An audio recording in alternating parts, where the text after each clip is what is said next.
Hey, Scott Hilton here. Thanks for tuning in to see the new documentary, The Return to Fatherhood, produced by the That's My Dad Project. I'm really excited. I think you're going to enjoy this thing. Our goal, and the only thing we really want to accomplish, is we want to inspire people. We want to inspire fathers to become great daddies. Our country has an epidemic proportion of children growing up without their dad, and we're on a grassroots, aggressive effort to try to put a stop to that, to change the lives of kids who don't have a dad. So the That's My Dad Project's all about that, and this documentary is the culmination of a couple of years of work. We've collected a lot of great stories. They're script flipper stories, they're little short inspirational stories. You're gonna love them. Get your tear ducts ready, get some tissue ready. These stories are very moving, they're powerful. And then also, we produced this book, Dad Stories, 63 of the best stories we found as we were doing the podcast, and wow, they are really powerful. So they're short stories, true stories, you can sit down and read them. Along with that, we're hoping to inspire those who are spending their time reaching out to kids who are in need, whether they be coaches or teachers or mentors. There are some great stories in this book about what can happen when you invest in the life of a child. Thanks for joining us. This is going to take all of us. Hope you enjoy the documentary. Hope you enjoy the book. Thanks for being a part of this.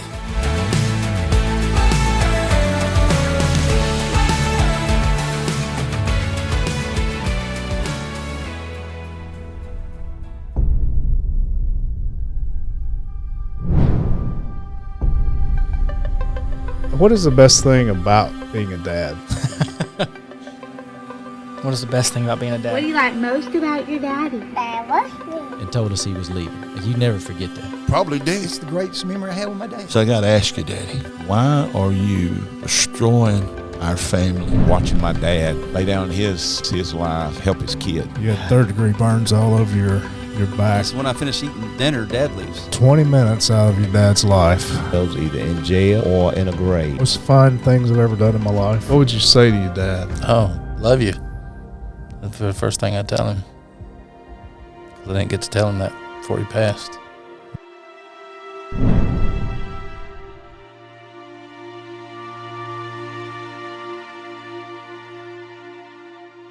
Okay. Here's this picture right here. What do you think we can see that? Wow, that's where it all started.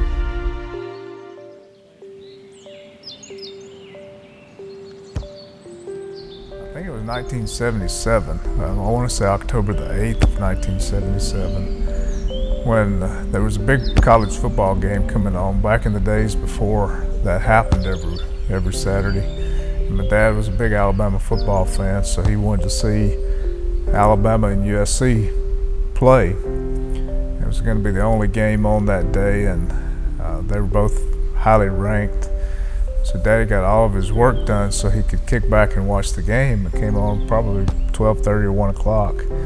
And my buddies showed up at the house that day for a game of pickup football out in the front yard. And we didn't have even players, and they asked me to go ask my dad because he always came out and played with us. And I didn't want to do it because I knew how excited he was about the big Alabama USC game.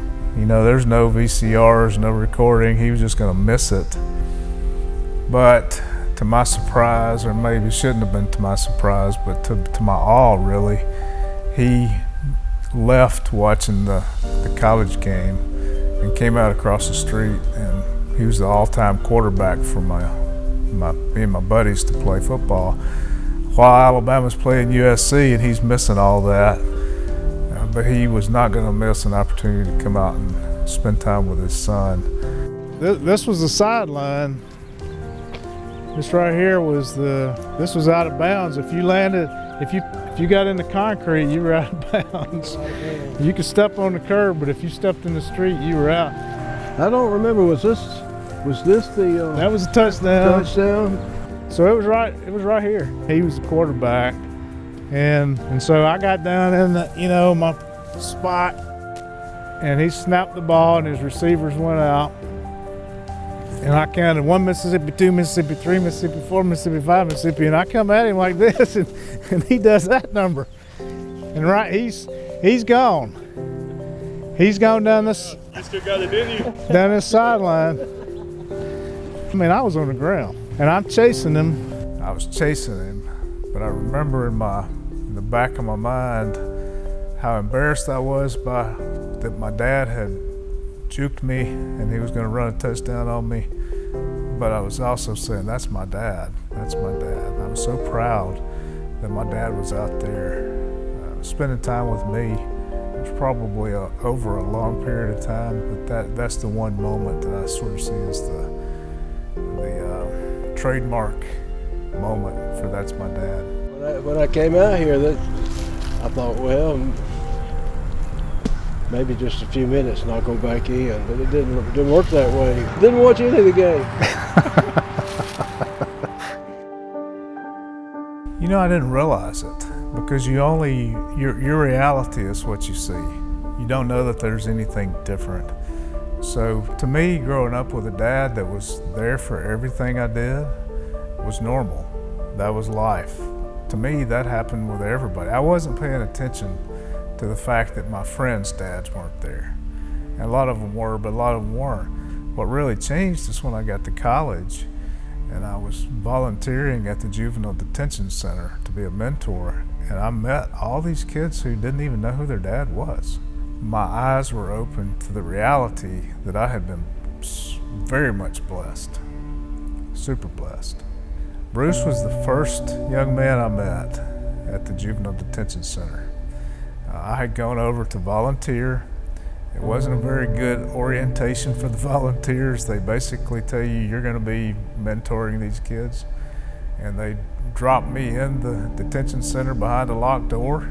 Bruce came back and kind of saw me and took me under his wing, if you will, even though he was 4 years younger than me. And Bruce and I got to be close friends because I go back over there twice a week and see him. I left there one day, and just like I had left plenty of other times, and I remember walking out of that courtyard and looking up to the sky, and God just spoke to me. It wasn't a strange, mysterious, wasn't audible, but it just might as well have been because it was very real to me. And he said, you know the difference between you and these guys? And I thought for a minute, and it was like God and I were having a conversation. I don't really know. And then I had a visual image of my mother meeting me at the door when I came in from school to hug me. I had a visual image of my mom and dad being in the stands at all my football games.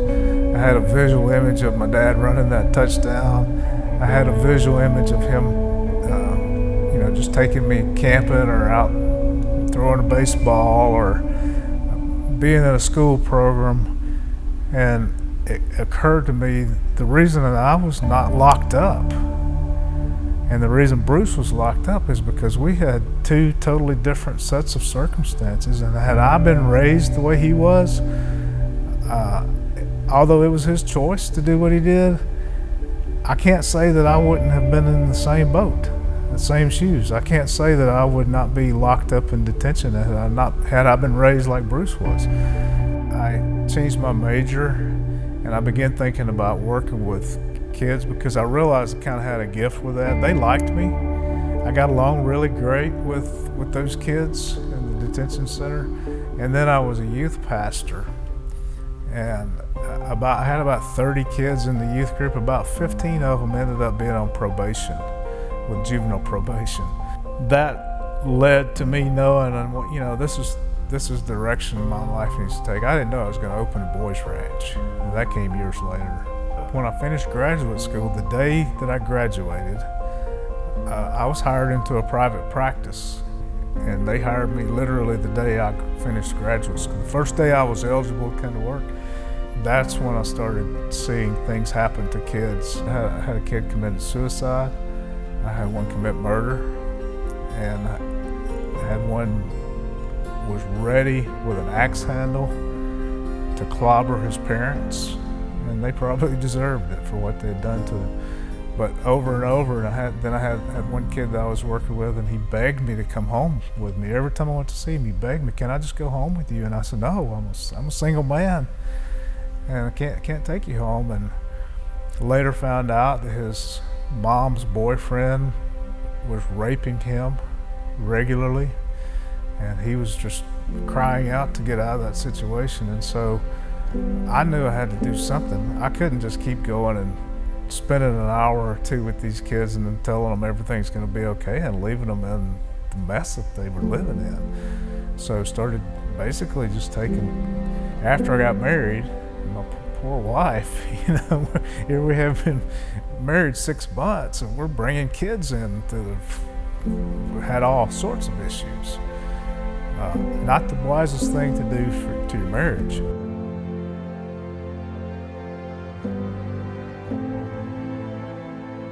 March the 17th of 1994, we took our first kid in Ridgeville in an abandoned recreation center that we had literally had to run drug addicts out of and clean up. So this is March the 17th of 94, the first little guy showed up here. I've told the story 1,000 times about Jay, but that's where it happened.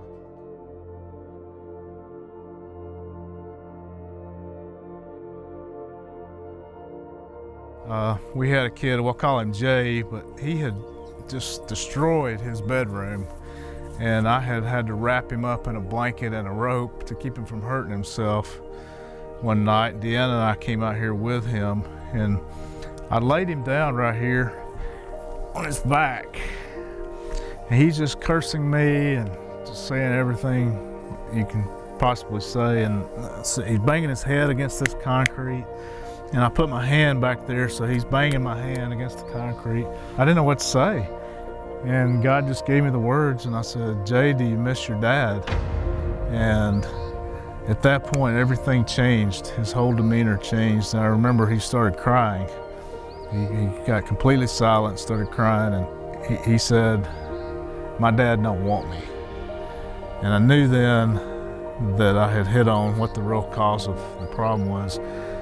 That moment in time, in this very place, basically changed my life and my perception. And I can still visualize this kid laying here, and I can still see the pain in his eyes. Honestly, I think it's the visual images I still have in my mind of little boys and sometimes teenage boys crying and wishing their dad was there, not understanding why they don't have a dad. I poured myself out for years and years and years. It was 32 years ultimately that I did that.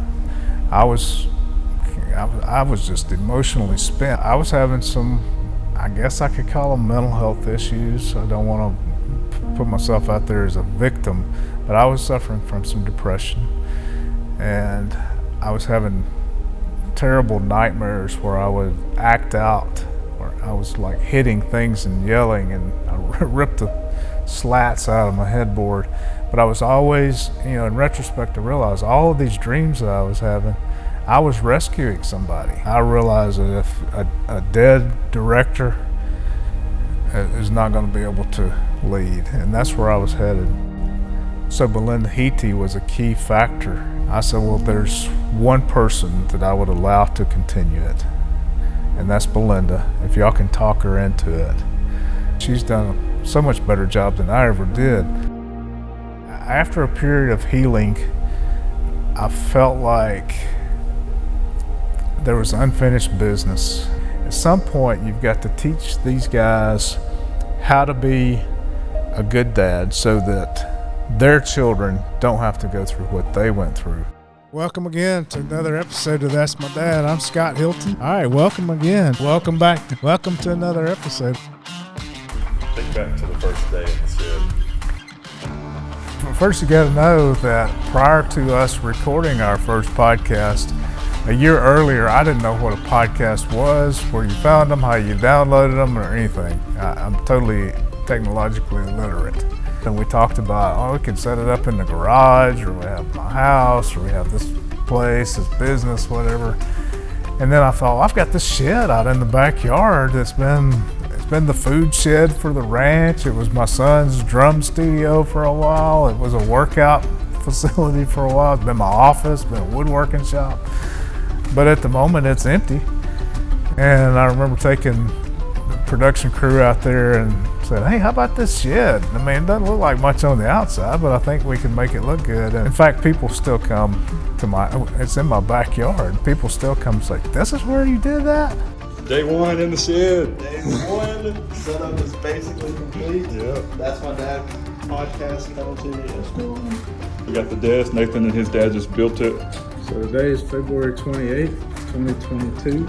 It's our second. February what? 18th. What'd I say? It's the 18th. Okay, it's the 18th. No, this is our second day of recording. I added a couple of little nice additions here. Got the sign right there. That's going to be the signature board too. It's awesome. I just wanted to tell stories about fatherhood. The original That's My Dad's story is the story of my dad running that touchdown on me when I was 11 years old. And I just wanted to collect stories like that. So I thought, well, we can just have guys come in and have them tell their story. Their stories about things that their dads had done. The further along we went, it just blew our mind, the things that people would say from day one. And I remember the very first interview we did, I thought, this is a guy, he's a very highly respected man in the community. He's probably gonna have some stories about his dad.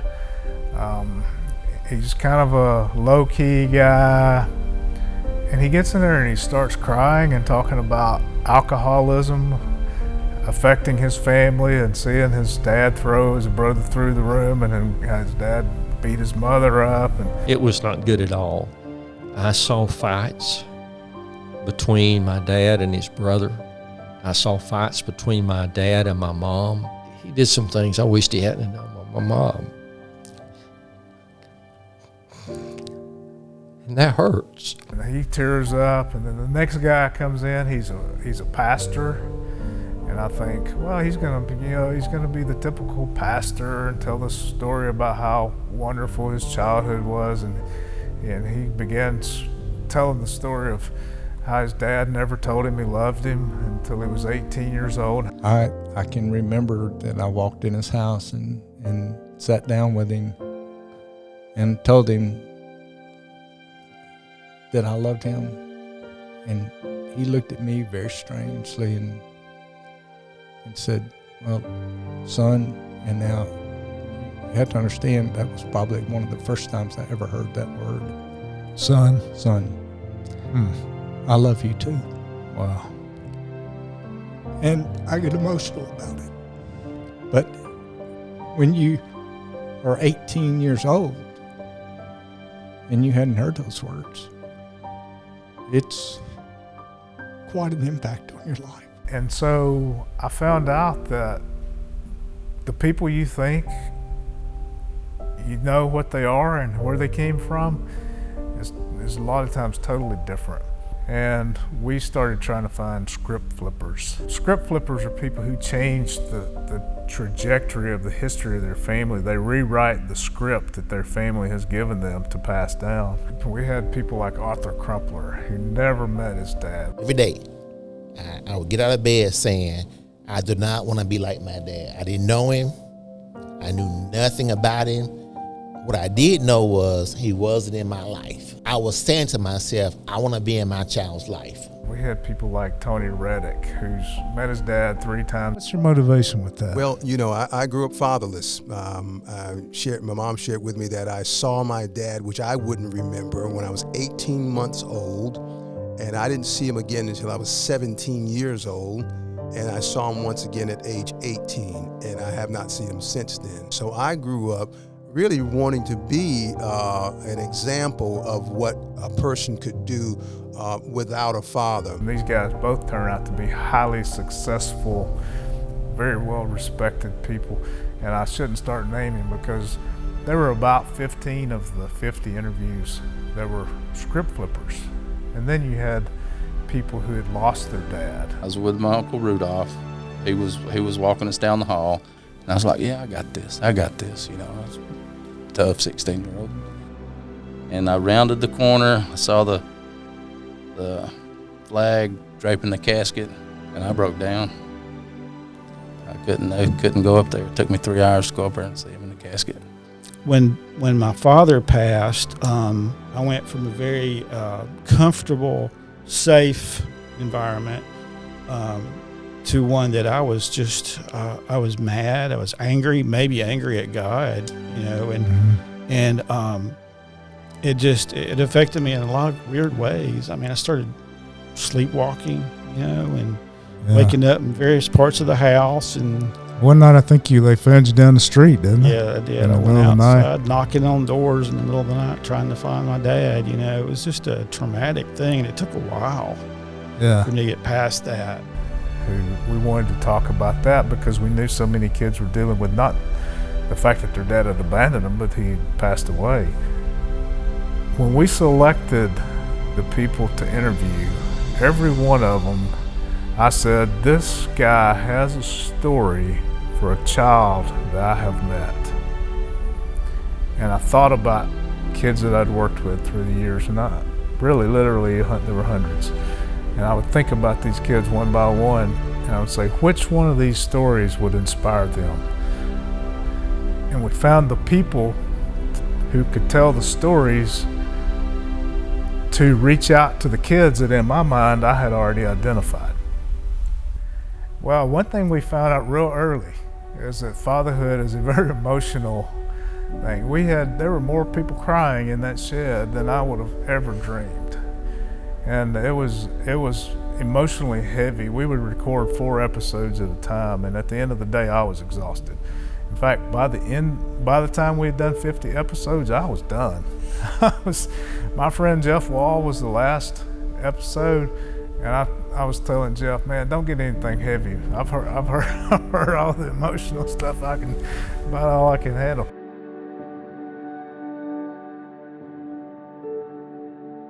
The significance of insignificance, the little moments in daily life turn out to be the greatest gifts.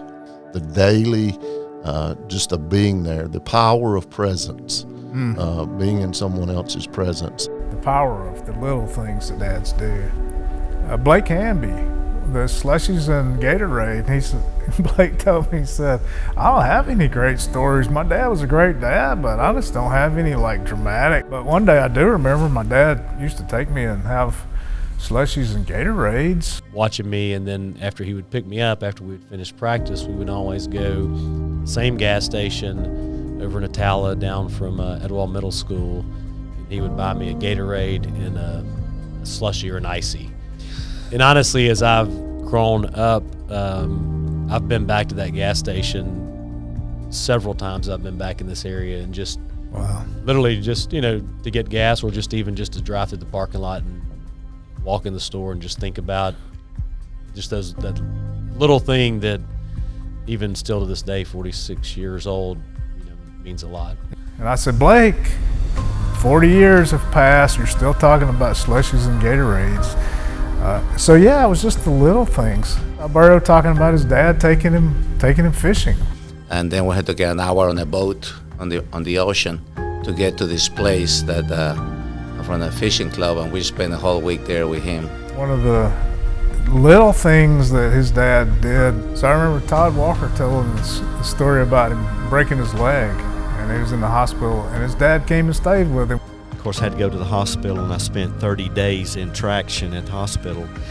And my dad had to work a lot to provide for our family, but he would stay there with me every single night there at the hospital, and then get up very early to go and work. Well, I'm thinking that's what dads do, but for Todd, he remembered that all these years later. So yeah, one of the coolest ones was Mike Davis and his dad, who was in his 90s. And he talked about he and his dad being friends. And for the past, as long as Mike remembers, he and his dad have gotten together and had a Burger King meal every Saturday and watched Alabama football.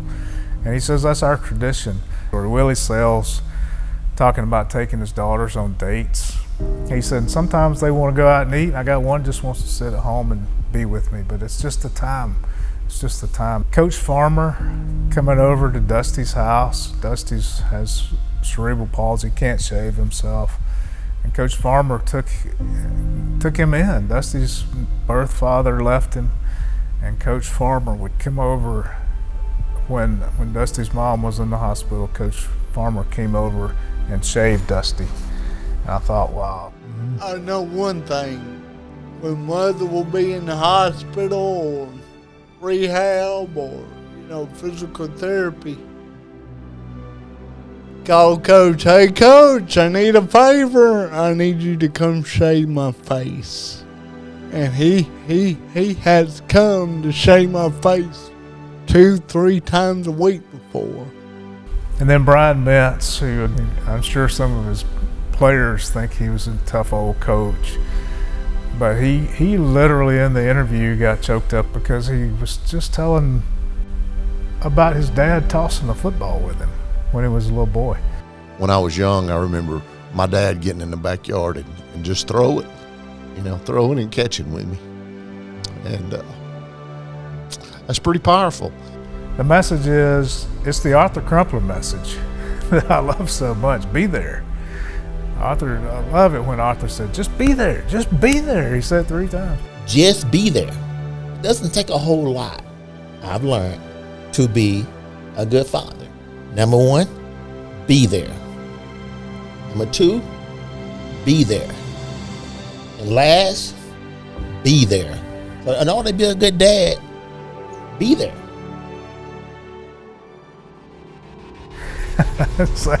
so the 3 days before we were to film our first video, I think I called Nathan and Colin and said, hey, I got an idea. And they were so gracious and never complained. And I wondered sometimes if they got together and said, what is he doing to us? But I said, if we could just get a tribute from the families. We surprised them with those family tributes, so they had not seen them before. And I would have guys, of course, they're always in tears. And we'd be leaving and say, I didn't know he noticed that. I didn't know my daughter realized I had done that. They noticed something that's been 40 years ago. We learned that fathers very much value the perception that their children have of them. Fathers want to be appreciated. We learned that dads treasure the admiration of their kids. There's nothing that a guy, there are guys that we interviewed that would have traded in their $100,000 pickup to hear their kids say, Dad, I appreciate you. And Dad, I love you.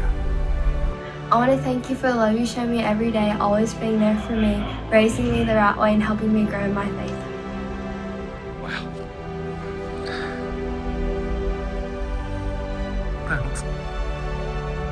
From teenagers up into the elderly and all in between. He will lay on the floor and cry with them. He will counsel with them. And I'm so thankful that he never stops. I love you, Dad. And they need to know the story of Eddie Nichols, who is a faithful, obedient servant of God. And I've seen it with my own 2 eyes. And I'm so grateful to be your son. I love you. Wow. A provider, dependable, and he shows compassion. We love you and we appreciate you. One of the most memorable stories that comes to mind about you is the time I was out cutting grass in the yard and I got stung by several yellow jackets and had to go to the ER. And when everything settled back down, I saw you later on walking through the yard with a gas can in your hand, and you looked at me and said, son, you're never gonna have to worry about those yellow jackets again. You were never a person that I couldn't come to. So I'm really thankful for that. Thank you, Dad. I love you. You are also the biggest role model in my life, and I thank you that I can trust you with anything. Thank you, Dad, for hanging up my basketball hoop and tying my shoes. Thank you, Dad. I want to say thank you for always loving me. It's his ability to always be the proudest dad ever. whenever I need help for the drop of a hat, you'll come down here and help me do whatever it is that I need help with. Daddy, I'd like to thank you for always being there for us. I love you so, so much. He's humble, he's so smart, he's so kind, he has everything good in the world. He really is the best dad. I think it's probably because he had the best daughter possible to raise, but either way, he's the best. Thanks for always being great, Dad. I love you. My favorite thing about Daddy, he helps me with all types of stuff. Like, he helps me do art projects. Thanks, James, for being the best husband and the best father to our wonderful sons, and we just love you so much. Y'all gonna make an old man cry. Don't do that now. It makes him so special because I love him so much. I love getting to be your daughter, and I'm so grateful, and I love you so much. I love you, Dad. Everything you do. Oh. I love you, Dad, for teaching me how to fish. I love you for everything. I want to thank my dad for being present. Yeah, being present, because a lot of people don't really have a dad or a father figure in their life. Mine has been with me since the day I was born. Like, we've been like... You're truly appreciated by your family and by so many others, but especially your family. We love you. Oh. I think the last thing I want to say about my father is he's my best friend. Because he wants to enjoy every single moment. And that's one thing he's taught me is it doesn't matter what you're doing, especially when you're with friends and family, enjoy it, soak it in. That he plays with me. You truly are the greatest man I've ever known. I really just can't thank you enough, and I love you so much, Dad. He is funny and humble and loving and kind, and most of all, he loves the Lord and he loves us so wonderfully. How you've always done your best to provide for us. I love you, Dad. Thank you for all that you do.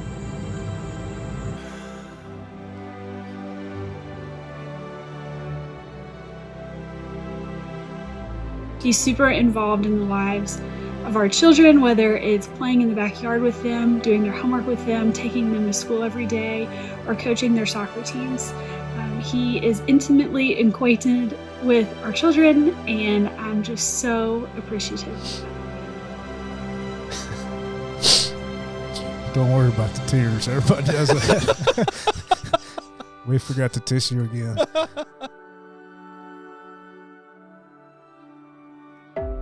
That was a reward for a lot of those guys for years and years of being a consistent daddy. And even for the guys who had little kids, it was a reward for doing the right thing. And you know, and I think about people walking out on their kids. I had so many young men through my career whose dads just left, just walked out on them. And those dads missed out. They missed out on a lot of joy because they were selfish. They were looking out for themselves. They didn't put their kids first. And you know what? The day's coming for those guys that you have to pay the piper. And we had a couple of, well, we had more than one, where we had one guy said, you know, I just don't want to see the guy. Hey, Dad, don't ever call me again. We had one guy showed up for the podcast interview, had not heard from his dad in 5 years. And as he's walking into the podcast, his dad calls. First time in 5 years, was deathly sick. And, you know, we'd like to think, oh, there's this romantic story about him reaching out. But you know what? I said, what do you think about that? He said, I wish the guy would just leave me alone and never call again. I'm sorry. I'm not into being nice about this because I've seen so many kids so hurt. Because there's no excuse for a guy to procreate, bring a child into the world, and then walk away like a cheap Labrador retriever. And so when we do those family tributes, that was a reward for those guys for not walking away, but for doing the right thing. Yeah, I always would ask, or not always, most of them I said, you know, you've just seen what your kids said about you. Like, you're a little surprised. Get the tears cleaned up, but tell me, is it worth it? And It was an overwhelming, well, I don't even have to answer that. Is it worth it, Tyler? Oh, absolutely. Is it worth all the hard work, worth doing things right to have this moment?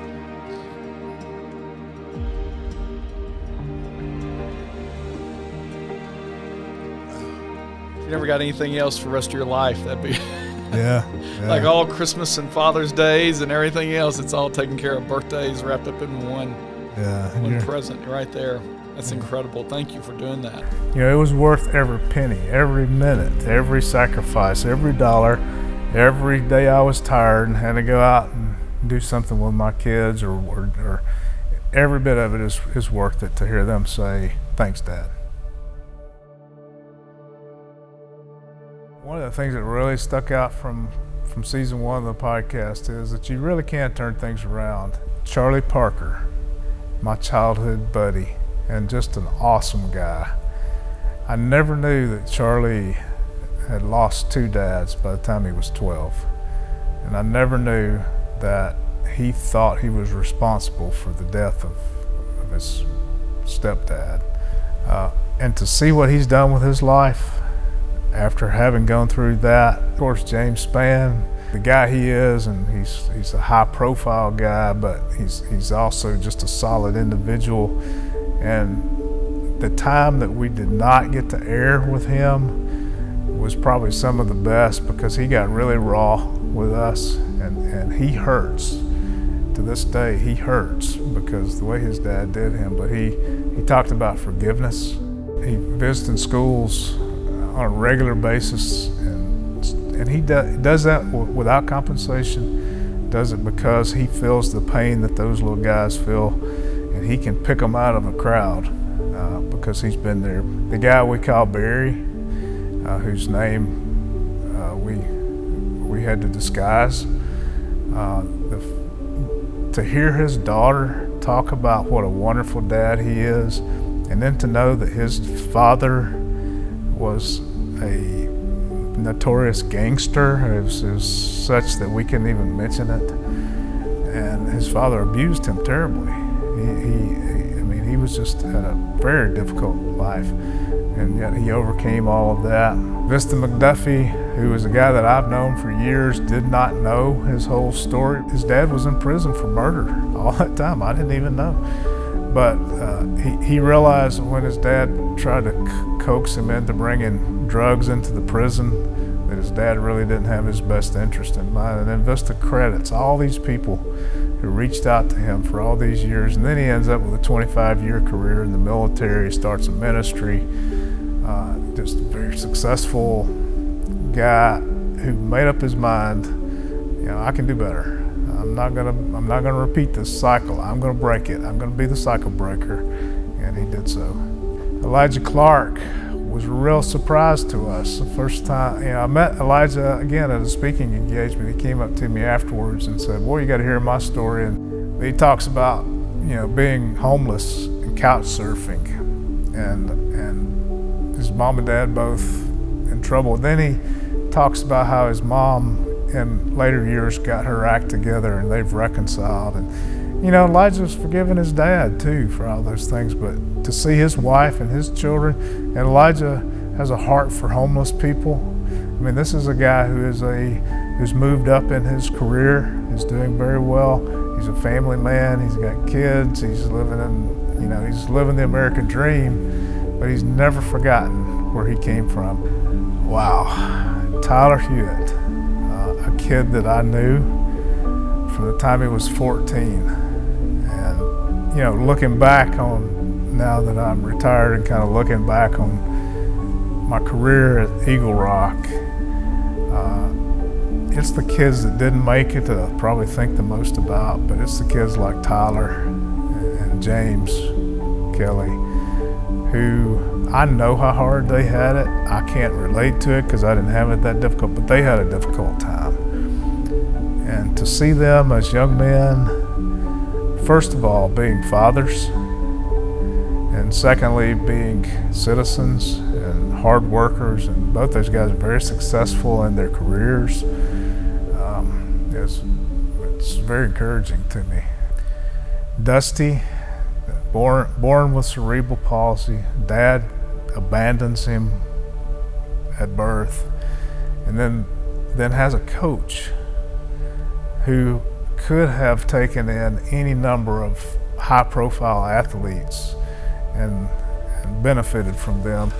But instead of doing that, he takes in this kid with cerebral palsy who has nothing to offer to him, makes him the manager on the football team, and when the football is over, for 20 years, he goes and picks him up and takes him out to eat and becomes a father. And one of the most moving moments was when Dusty looked at Coach Farmer on the set and said, "You're the dad you didn't have to be."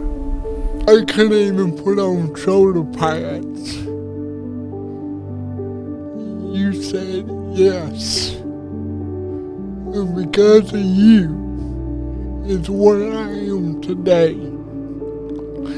You are my earthly father because you was a dad, did not have to be. And I love you so much.